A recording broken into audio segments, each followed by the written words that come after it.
whole schedule, and we invite you to join. This meeting is being recorded. We invite you to join any of them as you're available and as they pique your interest throughout the campaign.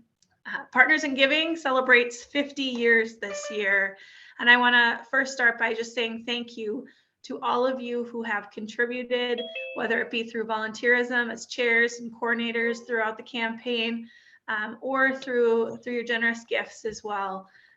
Since the beginning of Partners in Giving, the state, UW, and UW Health employees have raised over $85 million in support of hundreds of nonprofits locally, nationally, and internationally.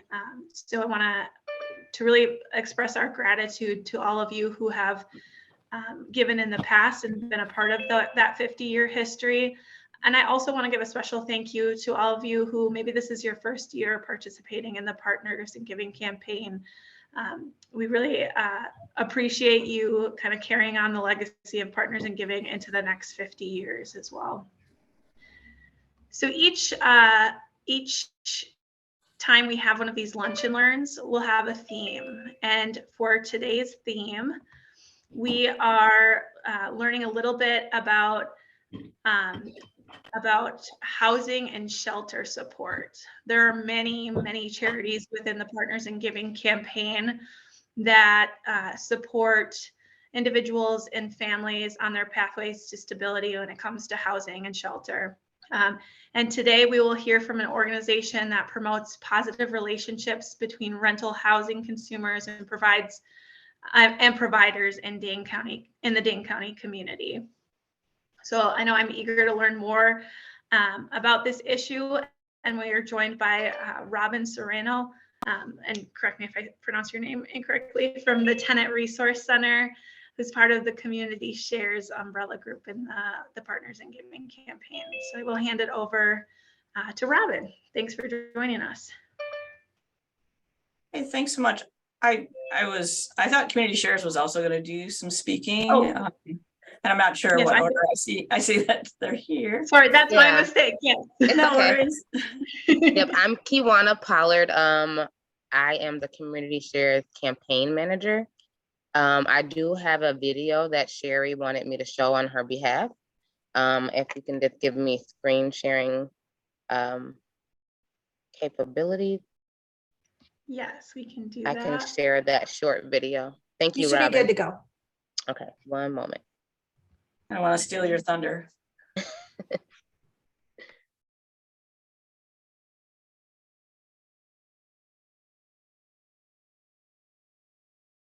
All right. Sorry.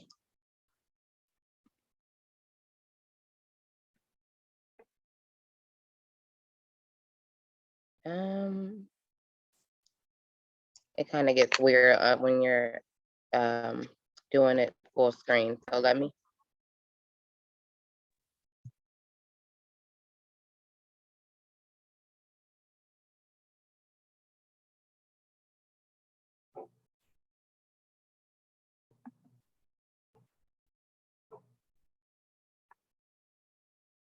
Can you see that?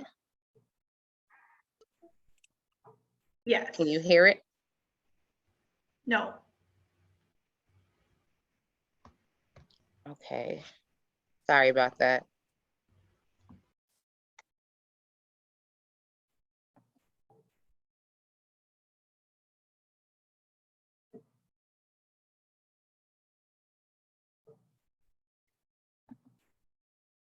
Can you hear that and see that?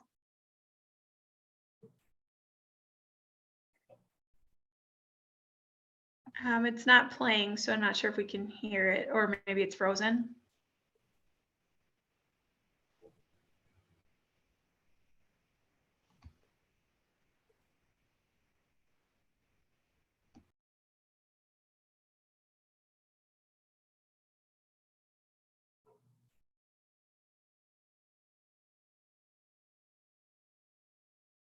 Is it still not playing for you?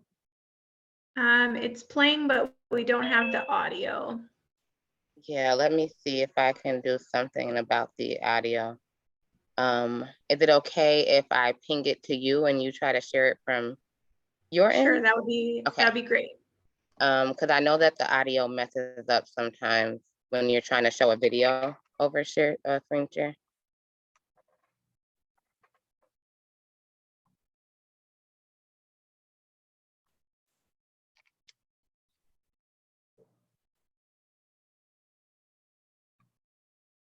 Sorry about that, everyone.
Yeah, it does look like the sound is not still transferring over.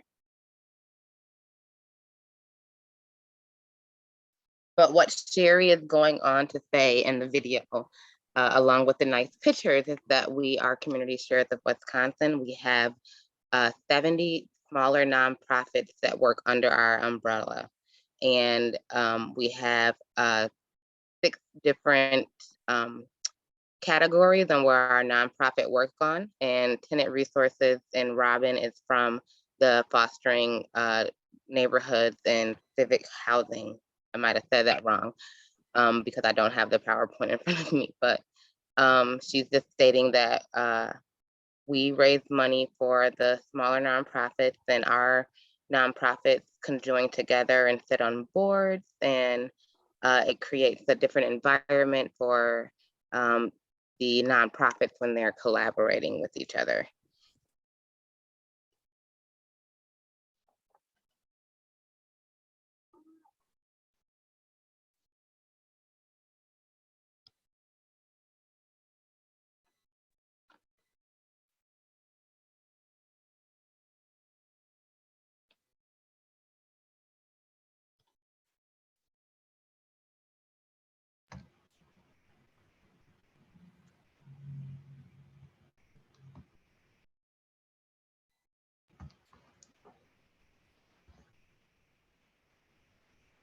I was gonna say, if we want, I can go ahead and kind of move in and talk a little bit about Tenant Resource Center, if that works, if there are else there's more.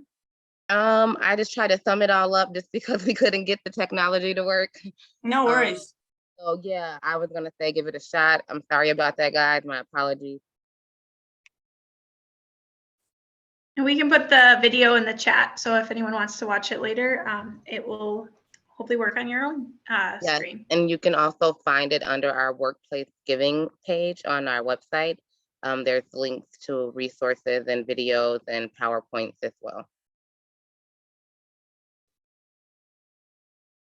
All right, sounds good.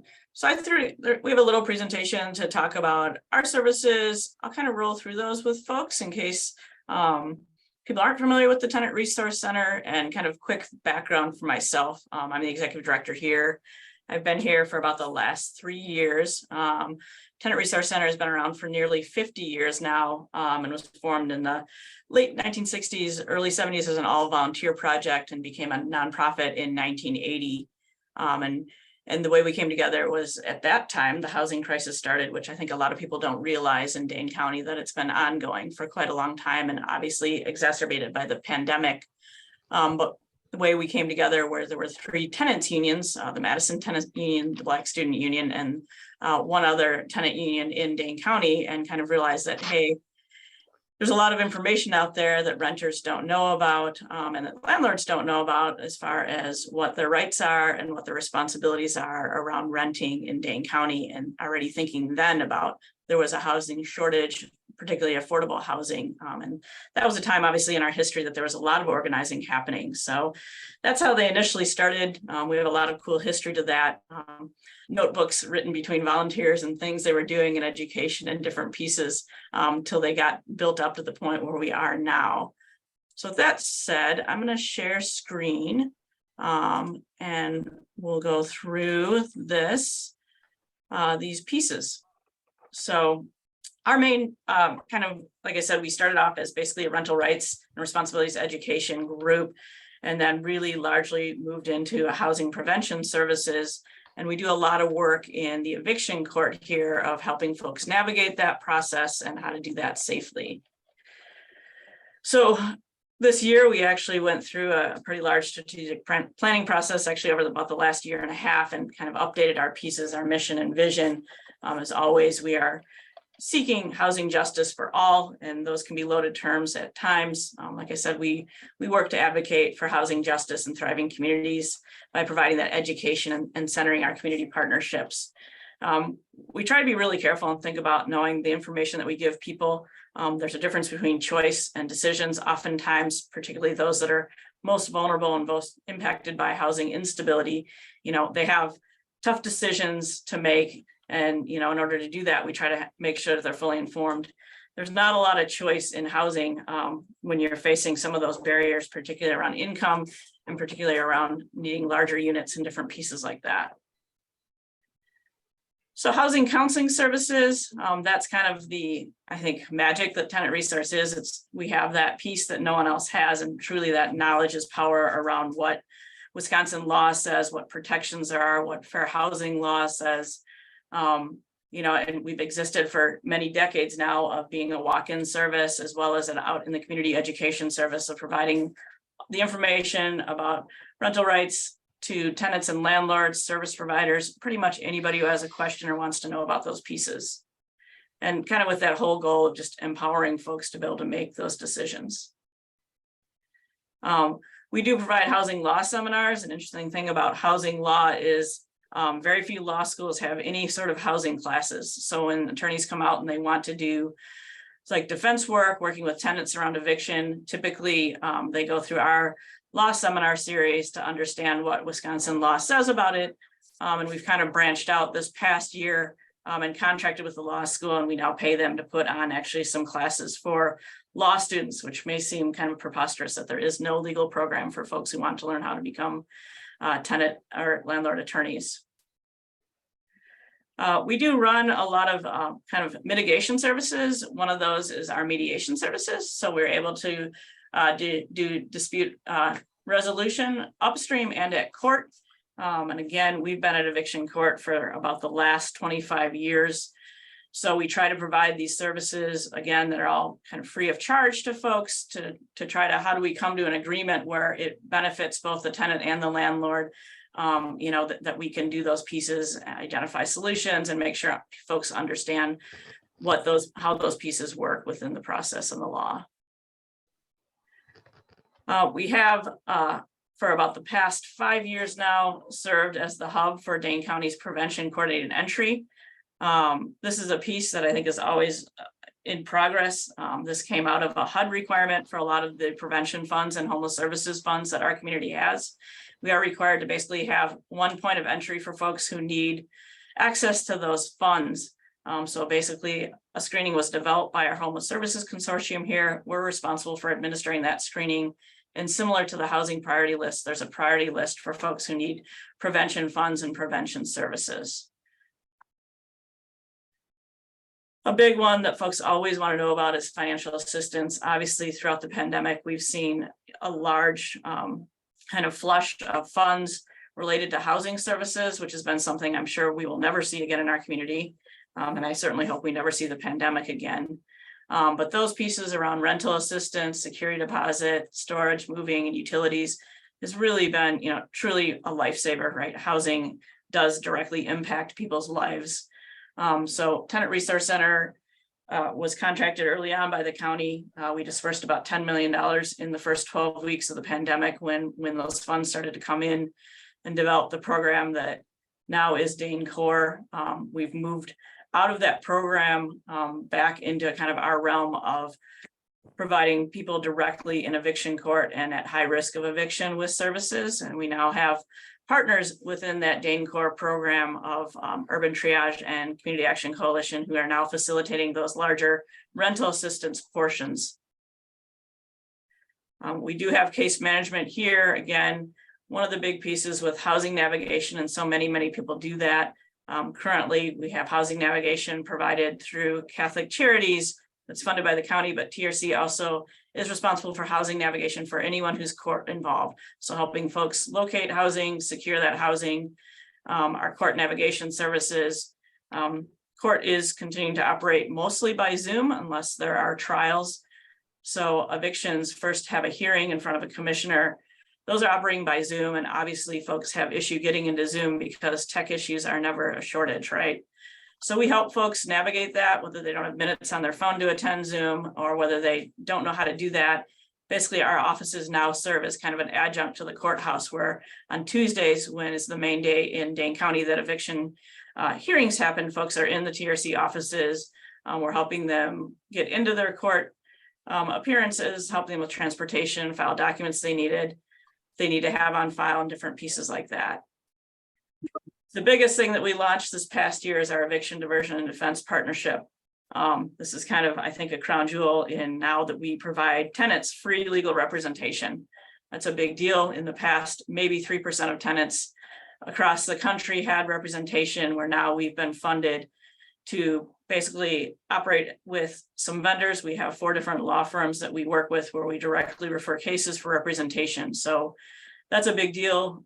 Again, a lot of these households have no or very little income, don't even think that an attorney would be afforded to them, but really trying to push, just like in the criminal court system, that in this piece of civil court, that all eviction hearings have the ability to have a lawyer present, and really changing that dynamic and that kind of power structure to balance things out. So tenants kind of have a fighting chance here, especially with our massive housing shortage. We do not want to see people lose their housing.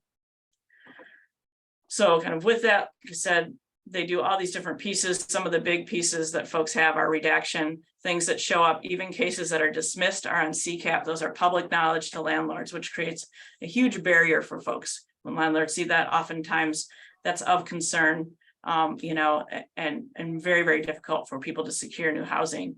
Another big piece is our public housing appeals with that, making sure that people aren't losing their public housing or aren't losing their Section 8 vouchers and different pieces like that.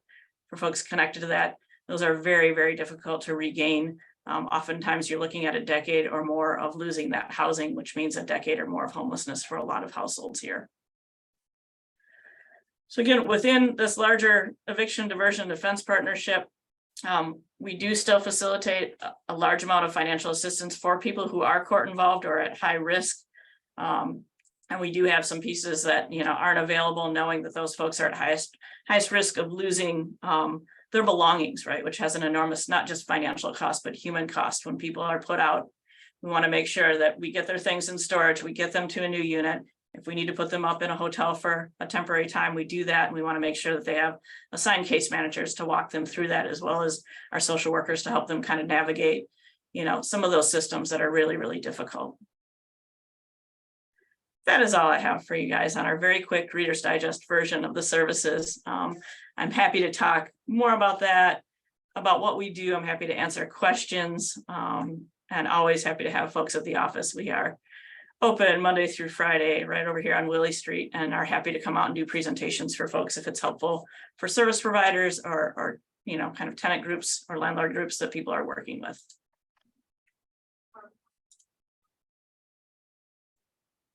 Thank you, Robin, and we'll open it up for any questions. Feel free to put any questions in the chat or come off mute and share your question.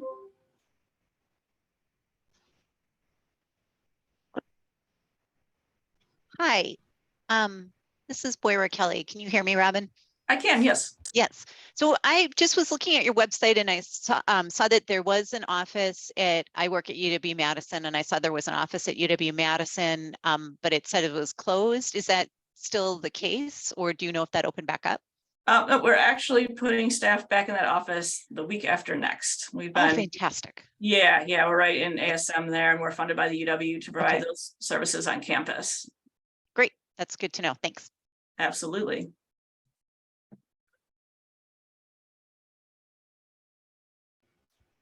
Anyone else have questions or thoughts? People have questions about kind of the overall. I think a lot of times people are wondering, what does eviction look like during the pandemic? Has it changed? I'm happy to share that if people are interested. I see Carly shaking her head.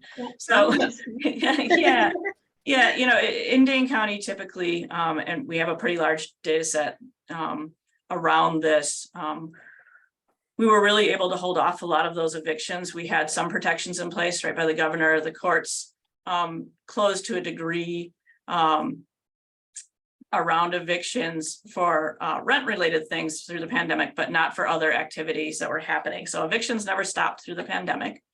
We're now operating in kind of back in the same realm. We are seeing right now, with the attorneys involved, about 70% of the cases that are filed for eviction are dismissed at or before their first appearance. So that's a really big change. In the past, we usually in Dane County see about 2,000 evictions filed a year, and probably about 50% of those used to result in judgments for eviction. So we're doing a good job being able to get people connected, being able to make agreements, you know, with landlords and tenants and moving people around. So I know a couple questions popped up. We used to serve the entirety of the state as far as with our housing counseling services. So our phone lines were open. We used to have offices in other parts of the state. But state funding is finicky, I find, with election cycles. So we haven't been funded for the last few years to provide services to the overall state, but we have been so busy in Dane County, in all honesty, during the pandemic. We did have offices in Milwaukee. There are some similar organizations as far as rental assistance and like legal aid organizations. There are no other organizations that take basically as call centers of, here are the pieces of, you know, the law and rental rights and those pieces. Is there anything your organization or others are doing to get affordable housing built? We are not a developer. We try to stay really clearly in our lane. I know there were times that organizations drift out. We participate and provide a lot of data around what's needed. Right now in Dane County, there's 15 to 20,000 units we're behind for affordable housing. Our population growth is far outpacing our ability to build units here, unfortunately, and obviously the cost of materials and everything through the pandemic and lack of employment, you know, or just positions for folks. So that has been a significant issue. We do anticipate in 2024 opening back up to the entirety of the state as far as here's housing counseling services. And there is a large project going on in Milwaukee called, I can't remember the name of it, but they are providing similar services as far as legal aid and attorneys. But again, eviction in Milwaukee County is 10 times what it is in Dane County. So, and the issue with housing attorneys or public aid attorneys, there just aren't many out there. So building capacity.